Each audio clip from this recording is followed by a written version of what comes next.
welcome on this lovely sunny day to Warstone Lane Cemetery in the heart of the Jewellery Quarter in Birmingham.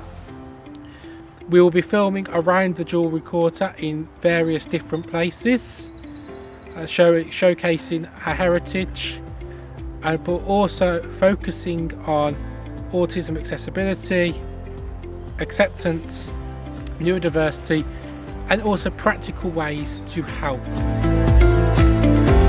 So what is neurodiversity? Neurodiversity is simply the concept that we all think differently, and that much like racial diversity or diversity in sexuality, that it's important that we accept all people for who they are and accept that diversity in society and celebrate that diversity as well. Because everybody, whether they're autistic, dyslexic, they've ADHD or Tourette's, has a part to play and are valuable members of society. The idea of neurodiversity is that we are disabled by society, not by ourselves and our conditions.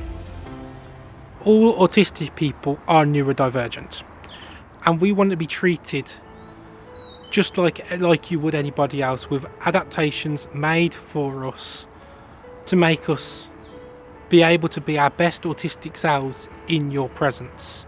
What we do not want to be doing is having it so that autistic people mask and have to act like neurotypicals, because we're not neurotypical.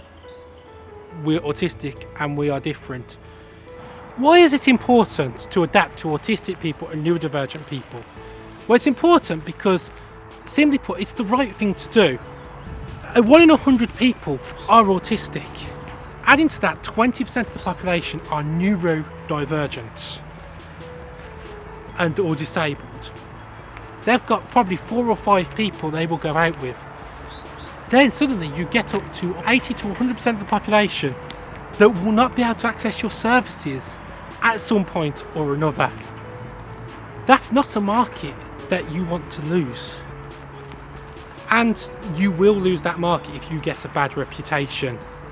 But on the plus side, if you have a positive reputation and people have a good experience, they will spread that among the community. There are plenty of Facebook groups, Twitter groups, where we will tell people the best places to go out.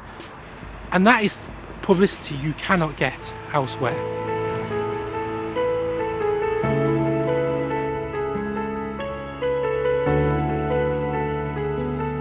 So, you've heard a lot of statistics, definitions, and why it is important to help autistic people.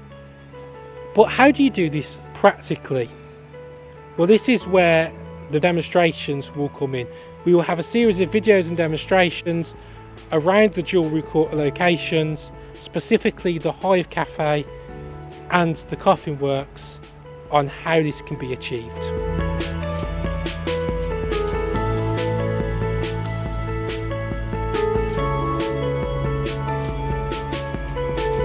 Welcome to the wonderful Hive Cafe. Now, this scene that's coming up will focus on sensory processing, particularly noise, where a young lad will be struggling with the noise of a busy, hustling and bustling cafe. And with this scene you will see how to help and how to definitely not help.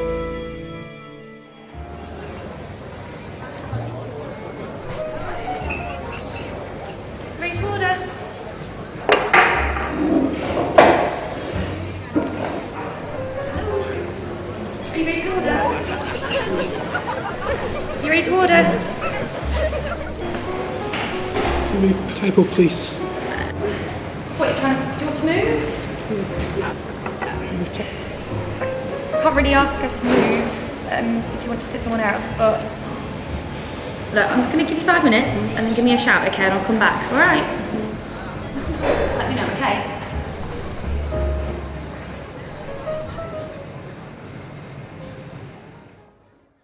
So, now one of the problems here was that the server tried to force the person to verbalise, but if they can't verbalise, essentially they're being denied the chance to get a simple coffee and cake, something that most of us would take for granted.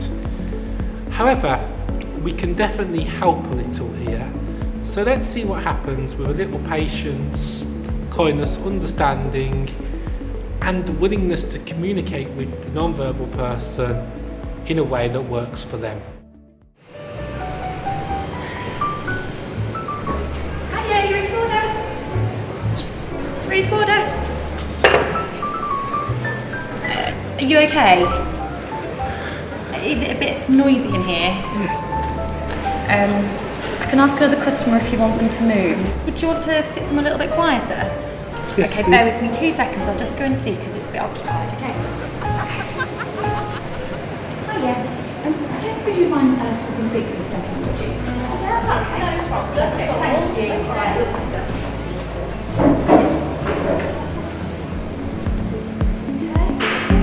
Take your coffee for you.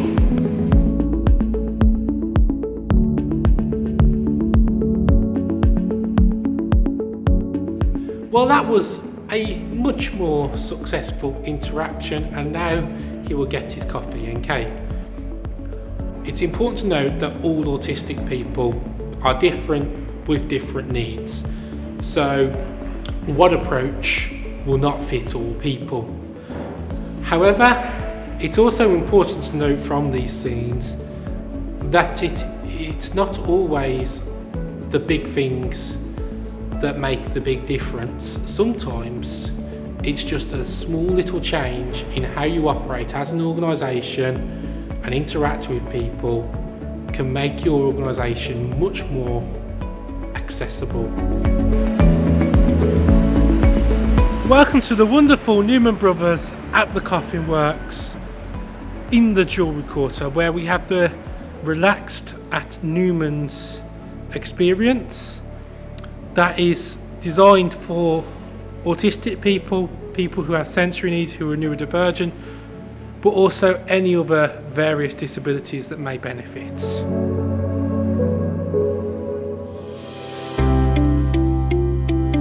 So at the Coffin Works, one of the biggest issues that we have is noise in the stamp room.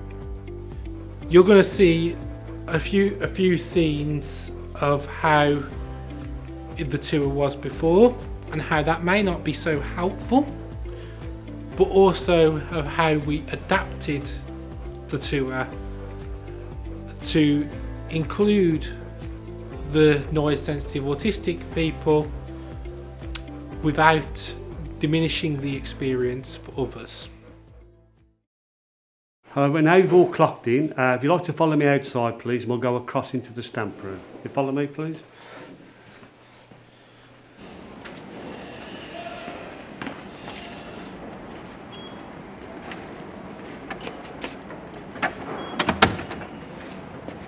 Please mind your steps as you come in.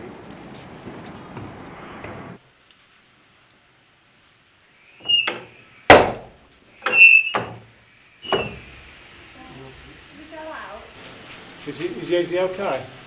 Oh, are you okay? It's the noise. That's okay, that's fine, there's no trouble.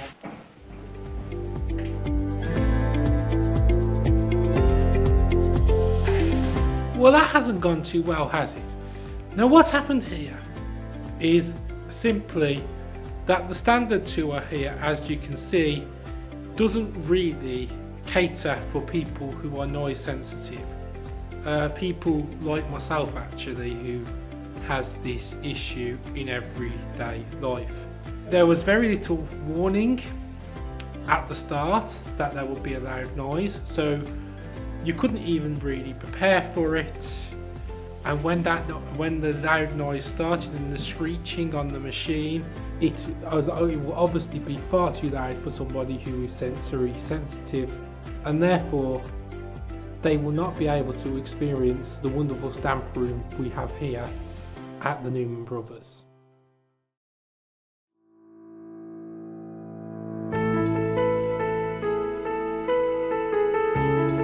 Welcome to the relaxed room, also known as the quiet room.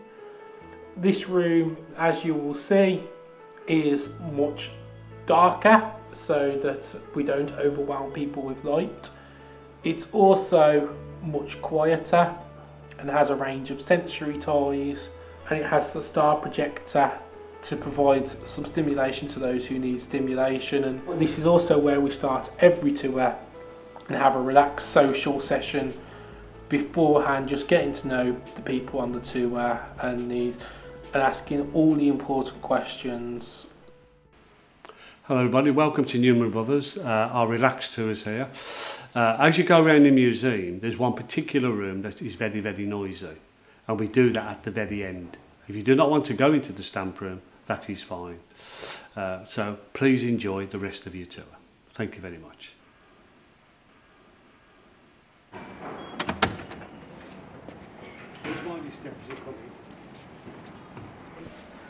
Hello, this is the stamp room. You can have a look around if you want to, and in the meantime I'll tell you all about Donald Webber, whose photograph is over here, our publisher.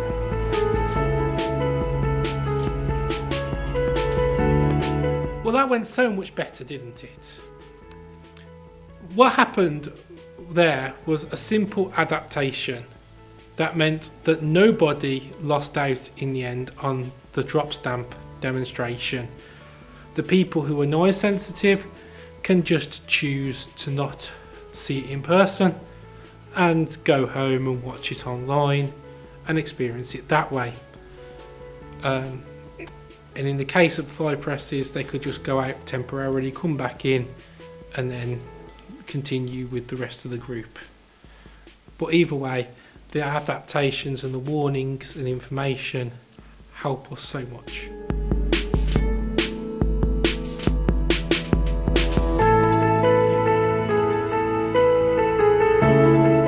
I hope by now you have seen the importance of helping and accepting autistic people as they are, rather than expecting them to change into your organisation's structure. And I hope you have seen the benefits that being adapting to autistic and neurodivergent people provides your organisation in terms of accessibility and the increased reach of your services or visitor experience. And I hope we've also got over the message that ultimately we're just people, and all we want to do is be allowed to be our true selves in the community.